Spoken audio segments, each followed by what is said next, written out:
पूरी कहानी कहानी वाला देव के साथ। दिन के वक्त जिन पहाड़ों की खूबसूरती दूर दूर तक दिखती है, वही पहाड़ रात को कैसे एक अंधेरे का कंबल सा लपेट लेते हैं और उस कंबल में हर एक आवाज साफ सुनाई देती है। वो कीड़े मकोड़ों की आवाजें, रह रहकर सियारों और उल्लुओं के रोने की आवाजें जितनी डरावनी लगती हैं, उस पे चार चांद लग जाते हैं जब साथ में बादल गरजें, बिजली कड़के और बारिश भी झूम के हो रही हो।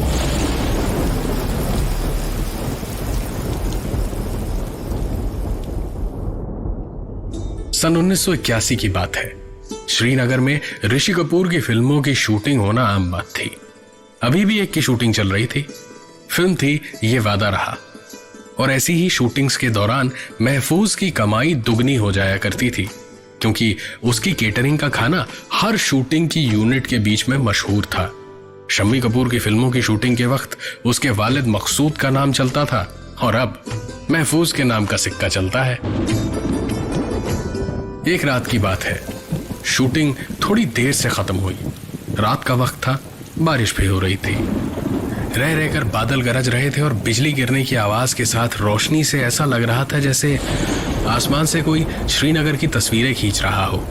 सारे यूनिट वाले और फिल्म स्टार्स अपने अपने कमरों में जाके सो चुके थे। आज महफूज को अकेले घर लौटना था। उसके साथ हर वक्त रहने वाले फिरोज के बड़े भाई की अचानक बीमार पड़ जाने की वजह से वो आज जल्दी चला गया था। ऐसा आज तक कभी नहीं हुआ कि महफूज को अकेले गाड़ी लेके लौटना पड़ा हो। बड़े भारी मन से महफूज ने टेम्पो स्टार्ट किया। सामान लड़कों ने लाद ही दिया था, महफूज को बस गोदाम तक पहुंचना था। वो धीरे धीरे निकला और धीरे धीरे ही पहाड़ों की सांप जैसी सड़कों से उसका टेम्पो नीचे की ओर लुढ़कने लगा। रास्ते में एक जगह जाकर रास्ता दो तरफ बंट जाता था, जहां से एक रास्ता तो बहुत सही था, पर उससे करीब आधा घंटा 45 मिनट ज्यादा लगता, और दूसरे वाले से पहुंच तो 15 मिनट में जाता, लेकिन उस रास्ते पे सुना था अंधेरा होने के बाद जाना नहीं चाहिए। क्यों? ये किसी ने नहीं बताया। पूछने पे सब लोग टाल जाते थे। महफूज भूत प्रेत जिन वगैरह में यकीन नहीं करता था। उसका तो यही मानना था कि ऊपर वाला मेहरबान तो गधा पहलवान, और उससे बड़ा गधा कोई था ही नहीं। लिहाजा महफूज ने आज छोटा वाला रास्ता ही पकड़ लिया। महफूज अपनी टेम्पो धीरे धीरे हर मोड़ पे अच्छे से देख देख के चला रहा था, जब एक मोड़ से मुड़ने के बाद उसे कुछ अजीब सा लगा। दरअसल उस रास्ते पे घुसने के बाद से ही कुछ खाली खाली सा अजीब सा लग रहा था, लेकिन उसे समझ नहीं आ रहा था कि वो अजीब सा था क्या। उसने टेम्पो रोका, लेकिन इंजन बंद नहीं किया। ध्यान से चारों ओर सर घुमा घुमा कर सुनने की कोशिश करने लगा महफूज की गड़बड़ क्या है। लेकिन हर तरफ ध्यान से सुनने के बाद उसने अचानक ही जैसे समझा कि चारों ओर से कोई आवाज नहीं आ रही थी, न बरसात की, न बादलों की, न बिजली की, और यहां तक कि उसका टेम्पो जिसका इंजन चालू था, पूरा टेम्पो खड़खड़ा रहा था, लेकिन कोई आवाज नहीं हो रही थी। श्रीनगर जैसी जगह पे बरसात के बीचों बीच पहाड़ी रास्ते पे खड़े होके कड़कड़ाती ठंड में महफूज इस वक्त पसीने से तरबतर था। उसने ऊपर वाले को याद किया और अब धीरे धीरे नहीं, थोड़ी जल्दबाजी में ही अपना टेम्पो दौड़ाने लगा। आवाज अभी भी नहीं आ रही थी और महफूज गाड़ी चलाता हुआ कांप रहा था। एक मोड़ मुड़ते ही महफूज को एक गाने की आवाज आने लगी, और ये एक ऐसी आवाज थी और एक ऐसा गाना था जिसे महफूज बहुत अच्छी तरह पहचानता था। उसे बस ये नहीं समझ में आ रहा था कि ये गाना यहां कैसे सुनाई दे रहा है। ये आवाज धीरे धीरे टेम्पो के पास आती जा रही थी और तेज होती जा रही थी। महफूज की धड़कनें उससे भी तेज हो रही थी और आखिरकार अचानक वो गाने की आवाज बंद हो गई और वापस टेम्पो की आवाज, बादलों की आवाज, बरसात की आवाज, बिजली कड़कने की आवाज, सब कुछ सुनाई देने लगा। महफूज ने गाड़ी कुछ दूर जाके रोकी। पहाड़ी रास्ता खत्म हो चुका था, अब शहर का रास्ता था। महफूज उतरा, ऊपर वाले का शुक्रिया अदा किया और फिर वापस घर की ओर निकल पड़ा। रास्ते में जाते हुए महफूज के दिलो दिमाग में सिर्फ यही चल रहा था कि फिरोज कैसा होगा, उसके घर में सब कैसे होंगे, उसके बड़े भाई की तबीयत अब कैसी होगी।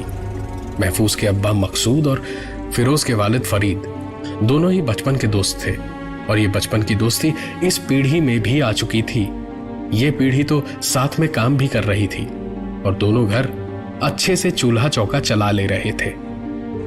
इलाके में नाम था, रुतबा था, शादी ब्याह हो या कोई भी मौका, वजवान और दस्तरखान महफूज और फिरोज ही संभालते थे। आखिरकार फिरोज गोदाम पहुंचा। गोदाम क्या, मकान के ही पीछे वाले हिस्से में एक बड़ा सा कमरा था जहां केटरिंग का सारा सामान रहता था और वहीं गाड़ी रखने की भी जगह थी। गाड़ी खड़ी करके महफूज ने शटर गिराया तो एक बार फिर से कोई आवाज नहीं हुई। महफूज की रगों में दौड़ता हुआ खून जैसे सूख सा गया था। हलक प्यास से सूख कर चरमराने सा लगा और जैसे कुछ फंस सा गया था हलक में।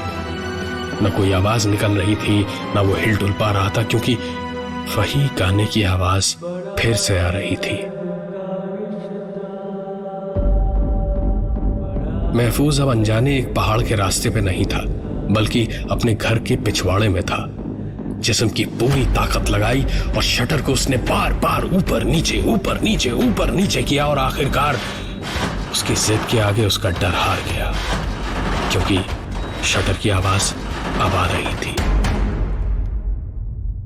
अगली सुबह महफूज सो के उठा तो थोड़ा चिड़चिड़ा सा था।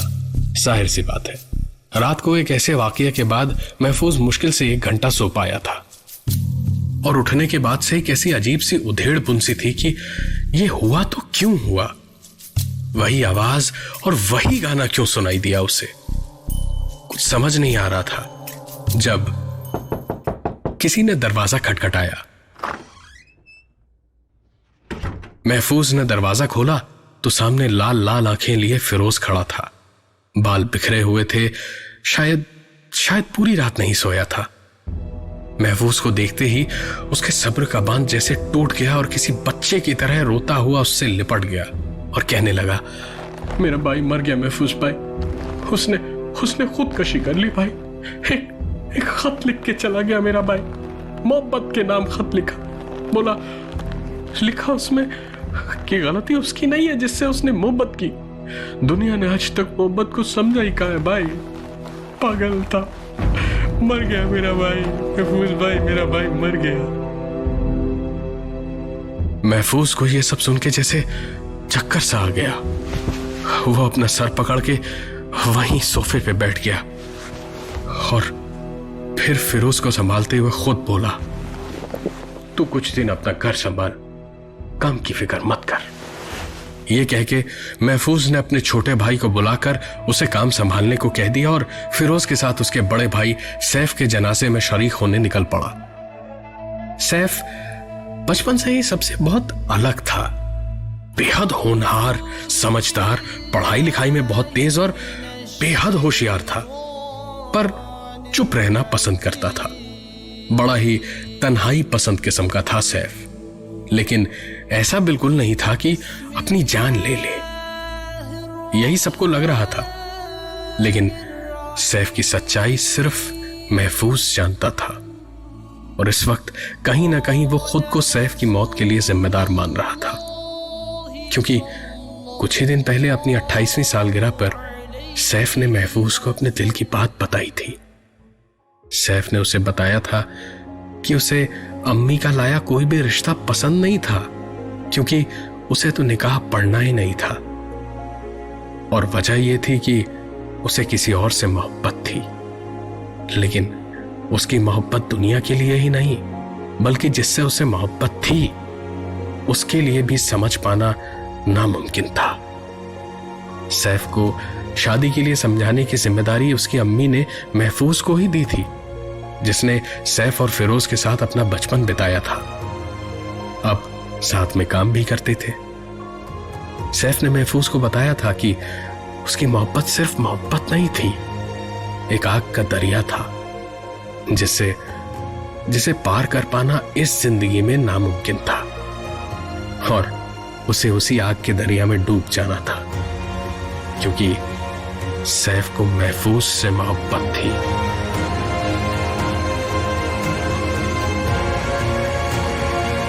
और पहाड़ी रास्तों पे वो गाने की आवाज जो महफूज को सुनाई दे रही थी, वो सैफ की थी, जो सैफ महफूज को देखते ही गुनगुनाने लगता था।